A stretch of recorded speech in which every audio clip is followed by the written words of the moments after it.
Ambalma Sheriff la jabarani filabo Mali kono ani Mali ko kami walin ma don fulike kanye shaw kilingeli bela jele ma force gerola amma fonga ko bisimila ko jabarani su mandi horoni ko bamana kuna funi alikene o dayelen toy kuna funi damnela amita sigida yiri wali ministry su konnana Mali jamana be ka do fara alibi aka chesiruka sigida kolo shulu fukata se alaka na luma ani fana fukata se wati yele makololo ulukumbenima o stratika ofe ministry so minga bara binyeshin sigida la kanali ani nyeta sabatili nyeta kuntagala jansa batili manga Mali jamana konnana oluye bara buludalindo takuflana o bara unundu ni ukoma ko plan de gestion de l'élimination des hydrochlorofluorocarbures a hakilina ere akunle kasika yelemadu ukabara olu kechugula yasa anga sika famia soro o jawdi fleka teme aw nyekoro bara nunu teme na tuga mina ufe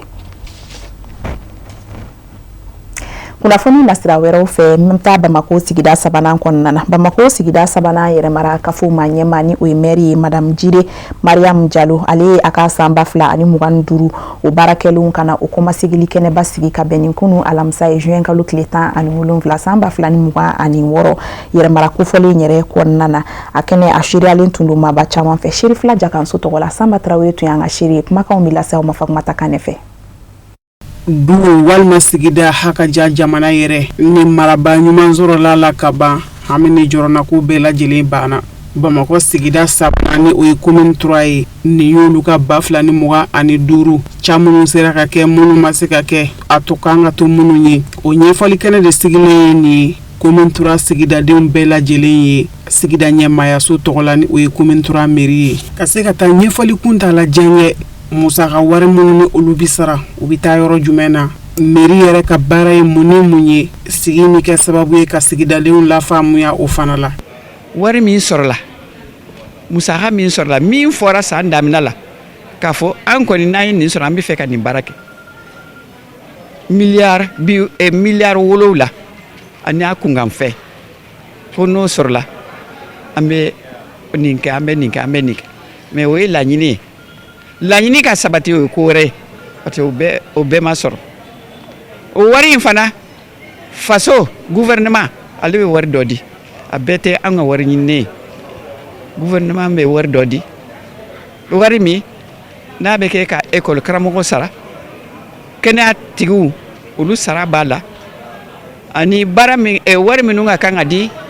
école so mɔgɔw ma ani kɛnɛya tigiw ma o bɛɛ de b'a la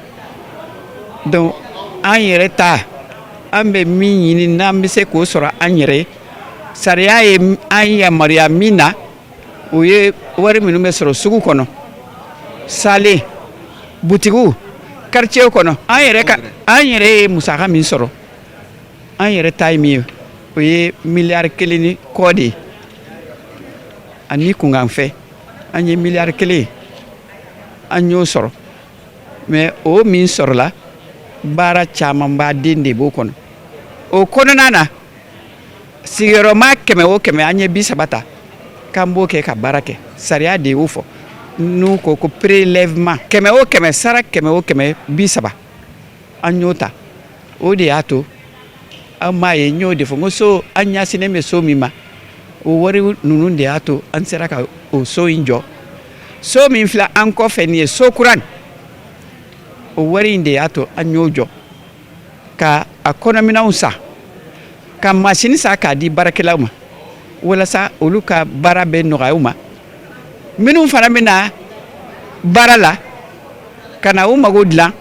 u fana u kana sɛgɛn kojugu u kana tɔɔrɔ an ka laɲini ye min ye commune 3 kɔnɔ les citoyens au cœur de nos actions olu ka bien-être o de y'an ka priorité n'olu t'a ɲɛnabɔra a tɔ o bɛ ɲɛnabɔ waliɲuman ani bonyamasegin caman kɛra sigida ɲɛmaya so fɛ ni o ye commune 3 maire madame Jire a ye waliɲuman dɔn foli kɛ ani tasibilo ka ɲɛsin finitigilakaw ma ka taa se jamana marabaw ma a n'a yɛrɛ ka sigidadenw ka da kan ko n'i y'ale ye nin baara o baara min na sigidadenw de sɔnna commune 3 sigidadenw yɛrɛ u ye waliɲuman dɔn ani nisɔndiyakan caman fɔ ka sanga ni madame Jire n'a ka jama 2025 baara minnu sera ka kɛ o waliɲuman dɔnna u ye kɛnɛ in kan nimisi wasa ba sɔrɔla la parce que a y'a bɛɛ walawala wari min sɔrɔla a fɔra ɲɛna baaraba min kɛra ka yɔrɔ nin kɛ tan a wari ma taa bɔ yɔrɔ si a bɛɛ bɔra an ka mairie kɔnɔ an ka commune kɔnɔ donc o kɛra nimisi wasaba ye wa juru t'an na. An ye caman faamuya la cogo di parce que restitution ye jumɛn mairie yɛrɛ ka san kɔnɔna la baara kɛlen min kɛ commune kɔnɔna la a y'o ɲɛfɔ an ɲɛna pour que an ka se ka faamuyaliba sɔrɔ a la alhamdulilah an ye faamuya caman sɔrɔ a la an bɛ se k'a fɔ an ye faamuyali min sɔrɔ a la o ye a da tura TDRL ko la TDRL ko nafa fɔ an ɲɛna ani mairie yɛrɛ kan ka baara mun kɛ sugukɔnɔ ko la ani magasin ko la a ye da t'olu la k'olu fana ɲɛfɔ an ɲɛna an ye faamuyali caman sɔrɔ o la alhamdulilah an b'a fɔ hali bi mairie k'a cɛsiri ni baara in fɛ ka population kunnafoniya pour que ni mairie sera ka population kunnafoniya ka ca ala fɛ population b'a faamuyali kɛ restitution ko in na a bɛ dɔn fɔ mairie bɛ mun sɔrɔ mairie tɛ mun sɔrɔ o bɛ dɔn. An b'a jira aw la k'a fɔ ko kɛnɛ ye fara ɲɔgɔngali kɛ ni maaba caman yeli ye dugutigilakaw musojɛrɛ jɛkulu ɲɛmaw ka taa se sifinnakaw ma jeunesse a kɛra nimisi wasaw caman ye don kɛrɛnkɛrɛnna ka ɲɛsin ba maliba ma kɛnɛ in kan ye ka se foroba jataw ma. Kunnafoni nasira wɛrɛw fɛ hali bi min ye tali kɛ kalanso Sœur Marguerite ni a bɛ Badalabugu Sema na o maaw ye u ka kalanden sɛrɛkulu 26nan olu ka kalankuncɛlikɛnɛw sigi ni olu yɛrɛ tun bɛ ka dege kɛrɛnkɛrɛnnenya la finikala ani boloderiw fo ka taa se u n'a ɲɔgɔnna caman wɛrɛw ma. Kɛnɛ in yɛrɛ ni a bonya n'a karama o tun tan bɛ ka di musow den ani denbaya minisiri ma a kɛnɛ tun seriyalen don jamana ɲɛmaw sigida ɲɛmaw fo ka taa se maaba welelen caman wɛrɛw ma. Sherifila Jabaraniso tɔgɔ la Madi Hawa Kebe n'a ka jatala Ibrahim Kulubali tun bɛ nka kumakanw bila s'aw ma Amadu Kamara fɛ.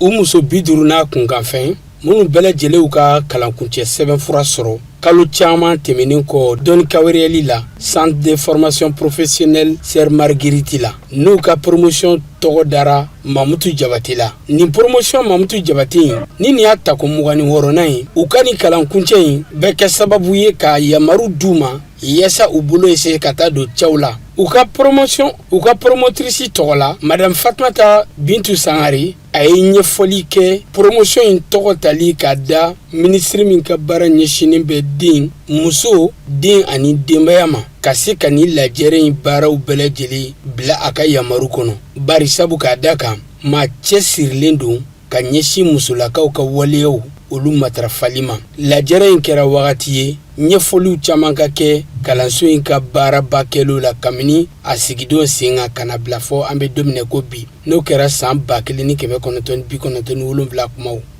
Bi an bɛ 26e promotion mɔgɔw ka sortie de la bi. Hakilina min y'an bila la musoman caman bɛ chômage la bi donc k'u ta k'u bila centre kɔnɔna na u ka se ka baara k'u yɛrɛ ye k'u cɛw dɛmɛ k'u somɔgɔw dɛmɛ o hakilina de y'an bila baara la bi. Ɲɛna an ye kalanden min kala bɛ mɔgɔ 50 bɔ olu de ka diplôme di kɛra bi u ye san 3 de kɛ an bɛ kalali kɛ an bɛ brodeli kɛ an bɛ lainage kɛ an bɛ galadon kɛ safinɛji dilan bɛ maquillage bɛ kunkolo dilan bɛ jabida bɛ an bɛ nin bɛɛ de kɛ centre kɔnɔna na. Centre daminɛ ni sisan cɛ an ye mɔgɔ min former a ka ca a bɛ 900 personnes bɔ an bɛ yɔrɔ min na ko bi. U nisɔndiyalen an'u fari foninen u ye foli ni barikada ni waliɲumandɔn ta ka ɲɛsin u ka promotrice ma hakaja fo ka s'u ka kalanfɛnw ma ka sanga ni u ye kalan ɲuman min sɔrɔ u ka dɔnni kɛwaleyali senfɛ. Bon depuis ne ka san fɔlɔ la yan nɔ ne ye baara daminɛ ne tun bɛ wari sɔrɔ n yɛrɛ ye bon a ye ne permettre yɛrɛ ne tun bɛ kalali kɛ n yɛrɛ ne ye opportunité baden yɛrɛ de sɔrɔ m'a kala je filme et je poste sur les réseaux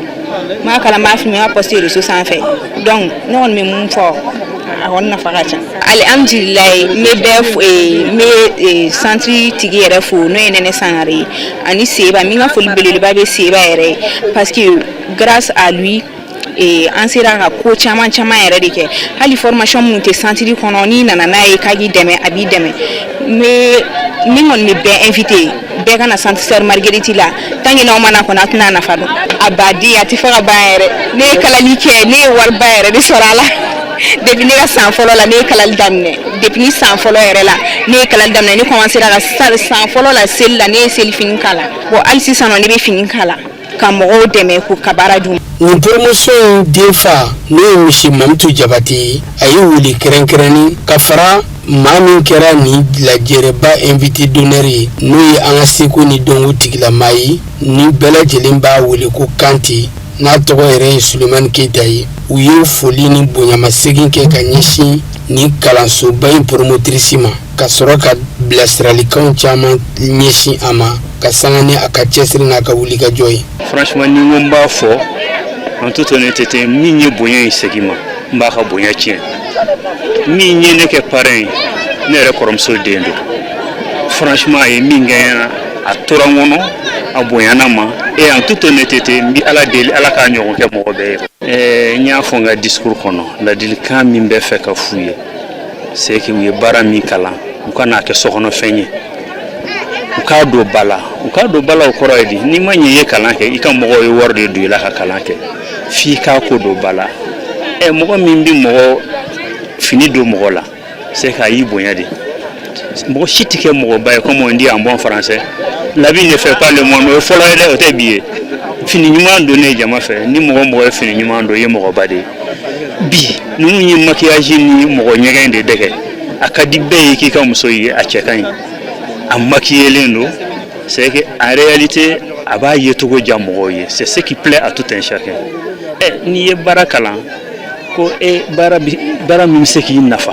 en toute honnêteté n'i m'o dɔn ba la kɔni c'est que i ka baara kalannen kɛra fu ye ni bɛ muso dɔ dɔn Bamakɔ yan n t'a tɔgɔ fɔ yan wallahi bi cette dame elle est une maquilleuse mais a ye min sɔrɔ maquilleli la bi. Bon nisɔndiya min bɛ n bolo ni maa ba yɛrɛ y'i ka baara nafa dɔn ka di o parce que nin ye ne yɛrɛ ba de ye donc o b'a yira an bɛ ka baara min kɛ a ye nafa de y'a la donc ne kɔni bɛ min fɔ mansaw ye dɔrɔn u ka fɛɛrɛ kɛ u k'a to denmuso ninnu ka se ka bolominɛyɔrɔ sɔrɔ u yɛrɛ la sini a ka ca Ala fɛ n'a furula don min a bɛ se k'a yɛrɛ ka nafa dun quoi parce que cɛ tɛ se k'a bɛɛ kɛ bi an bɛ yɔrɔ min na parce que diɲɛ bɛ ka gɛlɛya ka taa fɛ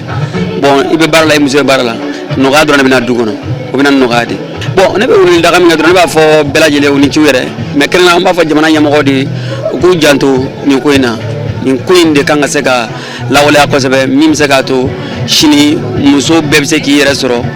fɛn kɔnɔ fɛn b'a nafa quoi. Minisiri ka nɔnabila min tun bɛ kɛnɛ kɔnɔ a ye tasibila kɛ ka ɲɛsin nin kalansoba in maaɲɛmamuso ma ka sanga ni a ka baara bolodalenw minnu bɛ tali kɛ musolakaw ka bɔ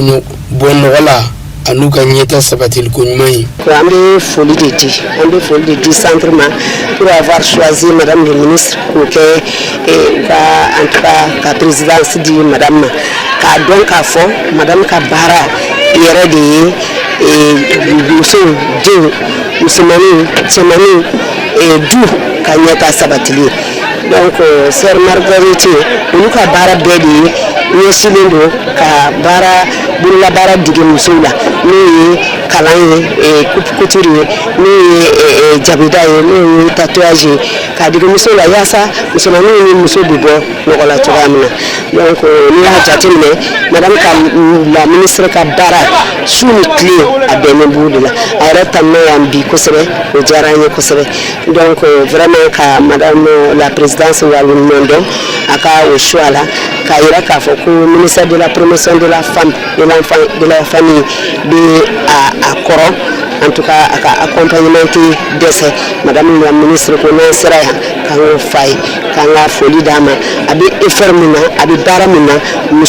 musomaninw ka ɲɛta sabatili la k'u dege bololabaara la vraiment ko k'o foli f'a ye. a b'a ladɔnniya k'a fɔ ko nin lajɛrɛ kow bɛɛ lajɛlen yakubuyara ni jɔnjɔn sɛbɛnw baarakɛminɛnw olu tali ka di kalanden ninnu ma minisiri min ka baara ɲɛsinnen bɛ baarako ani baaradege ma Mali jamana kɔnɔ ka fara jɔnjɔn sɛbɛnw ani lakodɔnni sɛbɛnw o tali ka ɲɛsin kalanden minnu jɔyɔrɔ bonyana kosɛbɛ u ka nin dɔnni kɛwɛrɛli senfɛ an ka seko ni dɔnko tigilamɔgɔw ka fara défilé de mode ani nin musolaka ninnu ka baara dajiralen jama la olu kɛra ka lajɛrɛw bɛɛ lajɛlen kuncɛ bonya ni karama ni nisɔndiya kɔnɔ. o de fana bɛna an sɛnsɛn ni k'an kunda diɲɛ fan wɛrɛ kunnafoniw kan min bɛna lase aw ma karamɔgɔ Musa Fɔnba fɛ.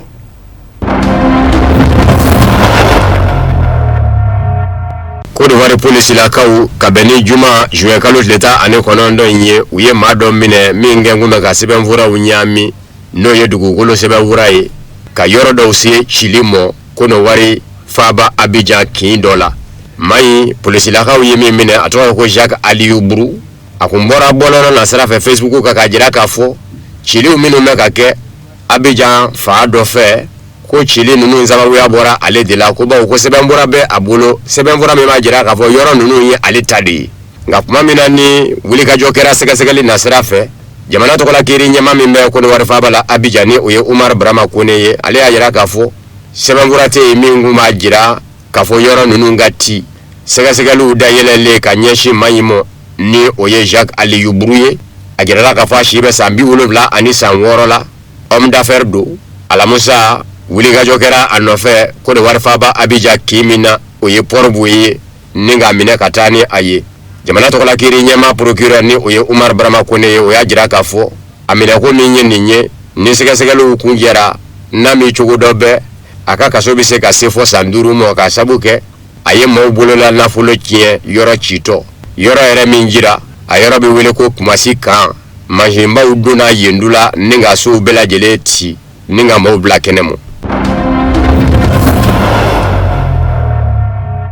Nigeria worodugu yanfa min gɛn kun bɛ basigi yɔrɔ ye k'a fɔ minnu gɛn bɛ ka silamɛdinɛ birifini biri u yɛrɛ ka u ka tɔɔrɔ tɛ ka se a fangu yi ma Nigeria worodugu yanfa fara bɛ lakanabaliya nasira fɛ jamana gaɲaka yanfa kan f'a kɛra sababu ye lɔgɔlisow minnu bɛ yen lɔgɔlikaramɔgɔw y'a jira k'a fɔ lɔgɔlisow bi datugu bawo kabini mɛ kalo tile 15 tɛmɛnen ni Yawota ani Aworo Esinele dugurɔ ninnu ye dugu filaw ye minnu bɛ ɲɔgɔn da fɛ Oldo Oyo kungobolo parc national fɛnɛ dawolo la don kɛra lɔgɔlidenw ka nin dugu ninnu nɔ ni ka taa ni lɔgɔlidenw ye a ye maa caman dɔrɔn Nigeria jamana kɔnɔ bawo ni maaw kun mɛnna ka jamana gaɲaka yanfa ye k'a fɔ lakanabaliya bɛ yen de kuma bɛɛ lɔgɔliden dɔw bɛ minɛ ka taa ni u ye kungo kɔnɔ maramafɛntigiw fɛ worodugu yanfa min ye tufima yɔrɔ ye o fɛnɛ n'a min yɛrɛ sɔrɔ kurɔ a bɛ ka Nigeria jamanadenw dɔrɔ o de y'a to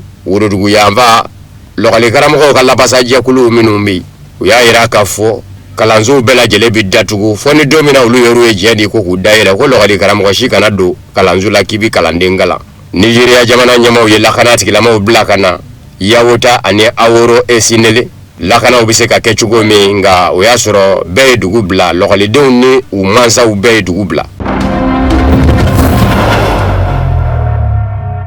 Emmanuel Macron ka bɛn ni G7 lajɛ ye diɲɛ dankɔrɔba 7 ka lajɛ min kun bɛ sen na Faransi dugu la min bɛ wele ko Evian. Emmanuel Macron y'i da se Banisirayila jamana ɲɛma mɔ n'o ye minisiri ɲɛma Benjamin Netanyahu ye a ko f'a ka sidɔn k'a fɔ Banisirayila jamana ɲɛma Benjamin Netanyahu bɛ min na Cisjordanie ani Liban ka taa se Gaza ma Palestine ko bɛn daw tɛ bawo Banisirayila jamana ka lakana ko tɛ se ka siri a dafɛ yɔrɔ dɔw minɛni na k'olu kɛ a ta ye maaw ɲɛbosolen ɲɛna ko fɛn tɛ fɔ Emmanuel Macron y'a jira k'a fɔ bɛnkan min tɛgɛnɔ bilalen filɛ nin ye Amérique ni Iran cɛ ko bɛnkan don min ni foli ka kan ka sabu kɛ a na kɛ sababu ye ka mankan dɔgɔya jamana filaw cɛ a ko Benjamin Netanyahu a bɛ min na Cisjordanie Liban ani bande Gaza ale b'a ɲini a fɛ a ka kɛ basigi karamɔgɔ ye ko tiɲɛ don Banisirayila jamana ɲɛma Benjamin Netanyahu lakana ko t'a fa fɛ a faso ye n'o ye Banisirayila ye Banisirayilakadenw lakanani nɔ a ye baaraba kɛ nka ko f'a ka dɔn fana k'a fɔ bibi in na n'i ye Banisirayila jamana minisiri ɲɛma Benjamin Netanyahu kɛwale lajɛ politiki bira k'u kan k'i b'a ye k'a fɔ a bɛ ka da de sago a ka ko kɛta ni politiki taasira bɛɛ bɛ fɔ ɲɔgɔn kɔ a ko tiɲɛ don min na san 2023 ni kɛlɛbolo Hamasi bande Gaza ye wulikajɔ kɛ Banisirayila kɔnɔ sangaso dɔ nɔfɛ san 2023 octobre kalo tile 7 k'o bon a ma bɛn kɛlɛbolo Hamasi kɛlɛli Banisirayila minisiri ɲɛma fɛ o bi faamu nka Hamasi kɛlɛtɔ a fɛ a ye niw minnu tiɲɛ o niw ma foyi kɛ a la maa nana ma sumanew den da nu ka taa maaw faa fɔ lapitaniso la minnu sen tigɛra ne olu bɛ ka furakɛ lapitaniso la maa nana ma sumane ka bomu fili olu kan minnu vanu basara a ka bomu fili senfɛ kundo yɔrɔ ɲininen o falatɔw fɛnɛ ye ka taa bomu fili o den da nu fɛnɛ kan ko tiɲɛ yɛrɛ la ko tɛ ko ye min bɛ bɛn ko kuma na ko Banisirayila jamana ɲɛma minisiri ɲɛma Benjamin Netanyahu a ye da sago a ka kɛlɛ la. O Banisirayila jamana kelen kɔnɔ maa hakili juru caaninen dɔw ko Banisirayila jamana n'a ma ɲɛ ko Amérique jamana ɲɛma Donald Trump ye kɛlɛ siɲɛ a bolo ni tigɛnɔ bilali ye bɛnkan sɛbɛn la ani Iran cɛ ka mankan ba o bɛ kɛ sababu ye ka diyagoya ale fɛnɛ ka a ka mankan jɔ ko a bɛ ka kɛlɛ kura ju tigɛ kɛlɛkɔrɔ salen kɔ Banisirayila minisiri min ɲɛsin bɛ Banisirayilakaw ma minnu bɛ kɔ kan n'o ye Amishayi Shikli laseli dɔ la kunnafonidiso la a ko bɛɛ ka sigi n'a ye k'a fɔ kɛlɛ dɔ bɛna da don Bani Israɛl ni Bani Israɛl sigi ɲɔgɔn jamana dɔw cɛ k'a tɛmɛ Syrie jamana, Turki jamana, Qatar jamana ani Pakistan jamana ko nin jamana naaniw minnu fɔlen filɛ u bɛ diinɛ taasira min kan n'o ye sunna ye ko sunnama minnu b'a fɛ ka Bani Israɛl kɛlɛ don nataw la ko nin jamana naaniw don ko wa ko kabini kɛlɛ ko Bani Israɛl kan k'o ɲɛsigi a ye kɔrɔfɔ lase ani Bani Israɛl arajo so dɔw de ni ɲɔgɔn cɛ a ko diinɛ bolofara sunna jamanaw minnu b'a kan n'u ɲɛ tɛnɛ kɛmɛ Bani Israɛl ni don nataw la Bani Israɛl kan k'i sigi n'u kɛlɛli ye ko Qatar bɛrɔ ko Turki bɛrɔ ko Pakistan bɛrɔ ko Syrie bɛrɔ minisiri ko a ka sidɔn k'a fɔ maa min bɛ Syrie jamana kunna bi diinɛ bolofara min ma don o ye sunna ye wa minnu bɛ silamɛya diinɛ berefini biri u yɛrɛ ka kɛlɛ kɛ ni o ye État islamique ni Al-Qaïda ye a bɛ deli ka kɛ nin jɛkulu fila bɛɛ maa ye yan'a ka na o dulokiba bɔ k'o dulo ka jɛ ɲini ani nazaraw cɛ bi Ahmed El Shara ko kuma o ɲɔgɔnna maa tɛ se ka ye Bani Israɛl jamana dafɛ jamana dɔ kunna ko ni Bani Israɛl bɛ ɲɛ sigila ko do dɔ la k'u tɛ se ɲɔgɔn ma ko kɛcogo t'o la a ko Pakistan jamana ni Turki jamana Bani Israɛl burujali hakilina min n'an bɛ taa bi silamɛ diinɛ bolofara taasira sunna kan ko Pakistan bɛ o la Turki jamana bɛ o la ko hali ni y'a ye k'a fɔ o darako cayara bɛnkan tɛgɛnɔ bilali la Amérique ni Iran cɛ ka ko teliya a ka kɛ ko Bani Israɛl ko ya ɲɛ min bɛ u dusukun na k'o de y'a to u tun bɛ wuli ka jɔ la o ko dafɛ ko Qatar ta ye min ye kɔrɔ Bani Israɛl bɛ se ka mangoya kunnafoni di nasaraw fɛ cogo min n'a ma ɲɛ ko jabaranisoba bɛ a bolo ni o ye Al Jazeera ye ko ka baara bɛn bɛ Bani Israɛl burujali mɔ ni kunnafoni ko ta fa ye ko kuma ko Bani Israɛl jamana k'i sigi ni nin jamana naani gɛlɛli ye don nataw la